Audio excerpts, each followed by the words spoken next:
An oldie, but a goodie. I'm talking about Antonio Banderas in The 13th Warrior, released in 1999. We're going to talk about it right here in Horror and Coffee, so stick around.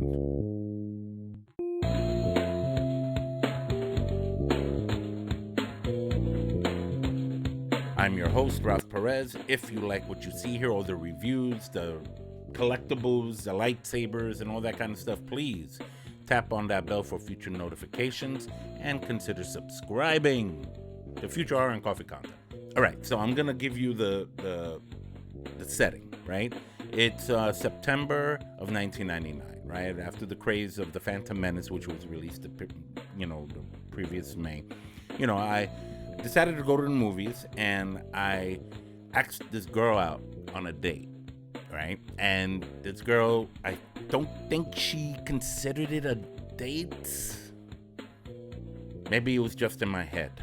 So we were friends. We were talking. I met her like a month. I had known her for about a month at this point, and we went to the movies to see The 13th Warrior with Antonio Banderas. And let me tell you, we enjoyed the hell out of this movie.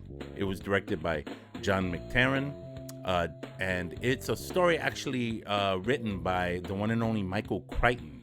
God rest his soul. If you know Michael Crichton, he's the one who wrote Jurassic Park, The Andromeda Strain, and other incredible stories like that. Yeah, he did this one. Okay, and now it has Antonio Banderas. He's the main guy in this film, right? He is, in essence, the 13th Warrior. What's the story about? Well, it's about a Muslim ambassador who gets disgraced and banished for a little while because of some kind of, infidelity or some sorts. And then he gets sent to another part of Europe where he encounters a group of Vikings. If you think about that for a second, he's Muslim, right? He's a monotheistic believer, only believes in one God. The Vikings believe in a whole lot of gods. The Vikings this group of guys was led by this strong Norseman, right? Like, he was like no joke. This guy was like, and he was cool too. He was strong and tough, but dang, he was cool. I liked him. They ended up getting together to go address an issue that a certain village miles away was undergoing. So he joins them. So you see these guys in their big giant Norse horses, and you see Antonio Banderas with a little pony looking little teeny horse. So you can tell that he's really the odd man out here. Like, he doesn't belong, right? And he feels that way initially, right? The customs are different, their practices are different, and he's a devout Muslim. So he's kind of like, I don't know how to, how do I relate to these guys? What I liked about this film is that throughout the course of the movie, they engage in a very horrifying threat. Like, it's like horror based. Like, we're talking about a group of people that are so evil and so like twisted and so devolved in their morality that they do these horrible things to destroy villages, eat people. I mean, it's really bad. These people are crazy, and they use psychology to place fear in their victims. They disguise themselves as bears, to make them look like they're not human, even though they are. They were the stuff of legend, and it was confirmed that they are not legend, that these are real people, that they do real damage, and they were gonna hurt this next village. They had these people in their sights. So these Norsemen and Antonio Banderas, and I forgot his name in the movie, his character name.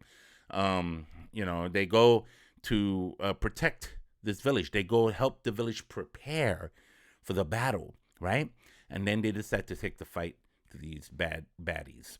During the process of this, we end up seeing a kind of growing of sorts of a relationship between this young Muslim ambassador and these Vikings, who at first made fun of him, kind of picked on him, but then they started seeing that this guy got guts. He's great, right?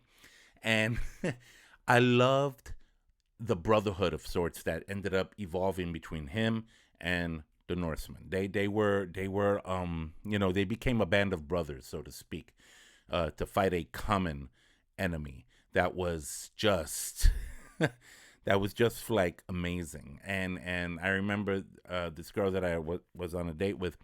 Her and I like discussed it in point afterwards over dinner. Or was it? Did we have dinner before the movie? Dinner and a movie. This movie had excitement. It had adventure. It had horror. Okay, these guys. When you go in there, you saw a slaughterhouse. You saw some bloody, gory stuff in this stuff. That's why I'm throwing it in. It's not so much a horror movie, so to speak, but it's definitely not for the faint of heart. If you want to watch it, because you see some gross, crap that goes on in this film, but you also see the good that comes out of the spirit of the human condition when these guys get together. They put aside their beliefs, they put aside their differences. Yeah, they make fun of each other. They put the 12 guys are picking on the 13th guy because he's Muslim and he only believes in one God. He's like, that's not enough gods. That kind of stuff. Just one? Are you serious? That kind of thing. That's the mentality. But they kind of like put all that to the side. And even though they retain their beliefs, okay, including Antonio Banderas' character, they end up fighting these guys. And I'm not going to tell you what the outcome is. It is definitely a movie you should watch. It is a good movie. I had a good feeling coming out of this film. When you go see a movie and you go out of the theater feeling good, it was a good movie. This movie made me feel good. I'm going to give The 13th Warrior 4 coffee cups. That's how good it was. Okay? First of all, the cinematography was amazing. The acting was amazing. And it had this like old time adventure mixed in with the feel of cinematic technology at the time. There wasn't really any CGI there.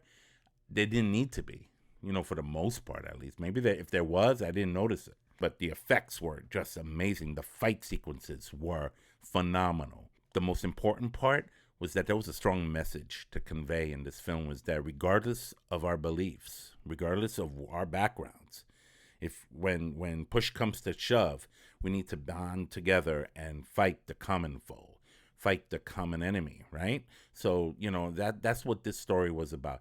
So it was an engaging story. I felt engaged. The girl I was with felt engaged. And, that started a good date, but, it was just a first date. What happened to this girl, Ralph? Well, you know what? I ended up marrying her.